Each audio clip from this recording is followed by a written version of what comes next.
Welcome to AT Math Academy. Topic for today is how the sine and cosine values changes in the quadrant system. I'm going to explain that the easiest way to remember in a coordinate system. So this is the quadrant system. This is the first quadrant, this is the second quadrant, third quadrant and fourth quadrant. Here I have indicated the signs and now I'm going to explain this tabular column for you all. So first let's start with minus theta. So whenever the value of sine is sine of minus theta, it will be equal to minus sine theta, and cos of minus theta is always equal to cos theta. Say suppose there is an angle sine of minus 30, which will be equal to minus times sine 30, and cos of minus 30 will be equal to cos 30. Okay, that is the first row here. And the second row is 90 minus theta. 90 minus theta is in the first quadrant. So always in the first quadrant, the sine and cosine values are positive. And remember, whenever it is 90 minus theta, sine of 90 minus theta, for the odd values for 90 to 70, the sine will be going to change to cosine and cos will be changed to sine. And for the even values of 180 and 360, the values will remain same. 180 minus theta, 180 plus theta will be sine of 180 minus theta, and 180 plus theta will be sine theta, but the signs will be changing. Okay, the function will not be changing for the even values. The function will be changing for the odd values.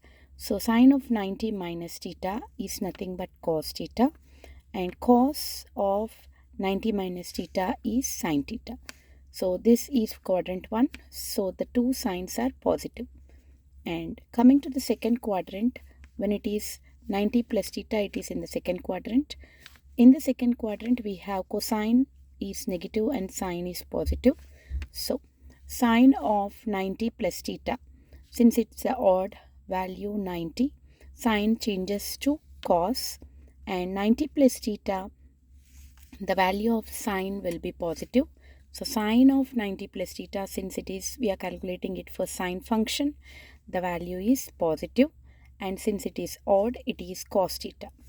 And next, coming to cos of 90 plus theta, since it is odd value 90, the cos changes to sine, and the cos value in second quadrant is negative.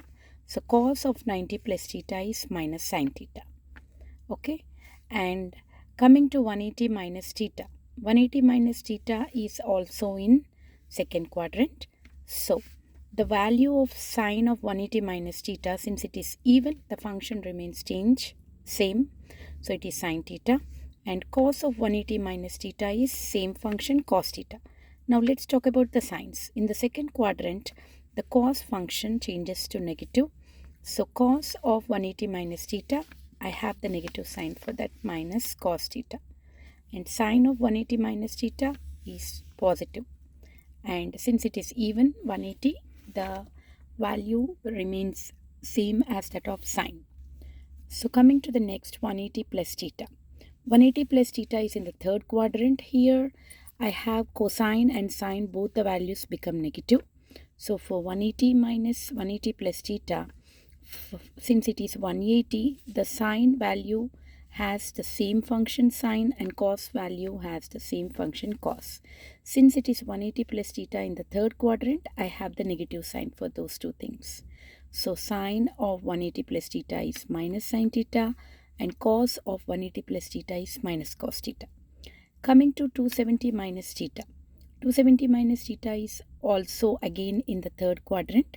But remember, when it is odd number, we are going to change the value. So for sine of 270 minus theta, it becomes minus cos theta. And for cos of 270 minus theta, it becomes minus sine theta. And for 270 plus theta, which is in the fourth quadrant, we have sine as negative and cos as positive. So for 270, the function changes from sine to cos, so minus cos theta, and for the cos value, it changes to sine, and sine has negative and cos has positive. So similarly, likewise for 360 minus theta and 360 plus theta. And this is the easiest way to remember This is how you memorize the values. Hope you all liked my video and please subscribe to ET Math Academy. Thank you for taking time to watch my video.